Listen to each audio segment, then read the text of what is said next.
A pergunta é a seguinte: você sabe quando é o momento certo para contratar um cuidador de idosos para fazer companhia para o seu familiar? Pois é, essa é a pergunta de US$ 1 milhão. Quando é que eu devo contratar um acompanhante, um cuidador pro meu idoso? Sabe que o fato das pessoas estarem envelhecendo cada vez mais, mais saudáveis, né, não significa que elas não vão precisar de companhia, que elas não vão precisar serem cuidadas.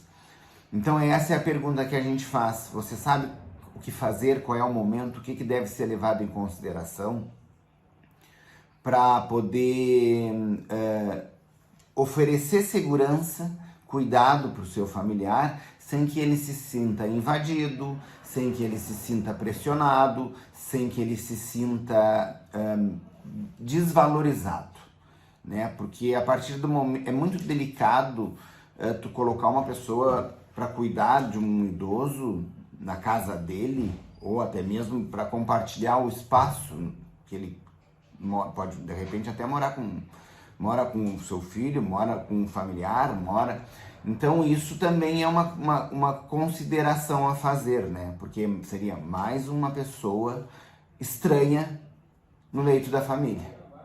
Isso não é fácil, né? A gente sabe, a gente compreende que esse tipo de decisão requer muita avaliação, né? Mas aí a gente está aqui para poder dar uma dica, dar algumas dicas, né?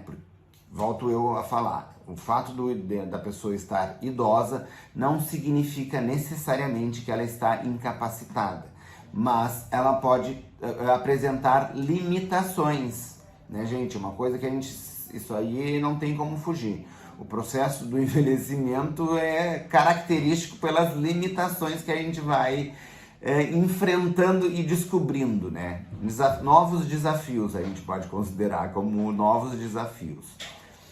Então eu acho que alguns pontos bem importantes que a gente tem que levar em consideração na hora da contratação, de avaliar se o teu idoso precisa ou não de um cuidador, por exemplo, na hora do banho.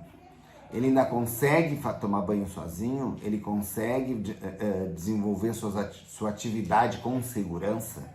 Isso é uma pergunta que fica, né? Fica no ar, para você poder considerar.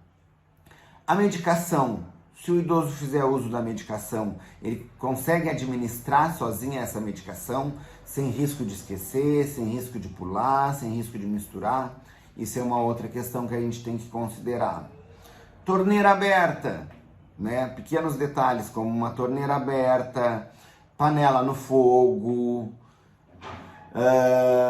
e aquelas mais delicadas, né? Quando o idoso, se ele ainda sai sozinho, se ele ainda consegue voltar, né, para casa sozinho. Porque a partir do momento que esse idoso se perder ou apresentar algum tipo de perda de memória que deva ser considerada de forma mais preocupante, a gente tem que procurar um médico, tem que procurar um profissional que possa fazer uma avaliação melhor nessa pessoa, né? Mas é um sintoma, ele já está sinalizando que ele precisa de um cuidador, ele precisa de uma companhia, né? Então, nesse momento, a gente vai avaliar bem, se sim e para quando, né? Outra coisa muito importante que a gente tem que considerar na hora da contratação desse cuidador, que eu acho fundamental pela experiência que a gente tem,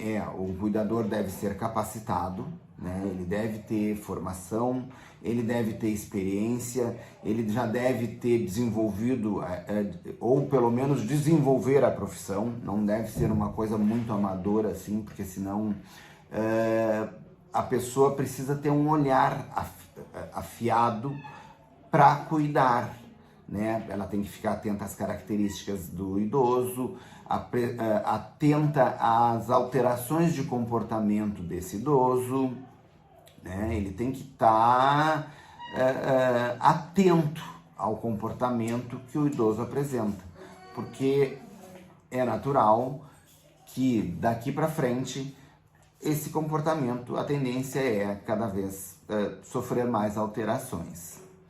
Então fica a dica, né? Quer saber um pouquinho mais? Acesse as nossas redes sociais, Instituto Saúde e Controle, nosso canal no YouTube, que a gente está com muitas dicas legais ali sobre envelhecimento, sobre cuidado e, enfim, uma série de material legal ali para poder facilitar no cuidado do dia a dia da pessoa idosa.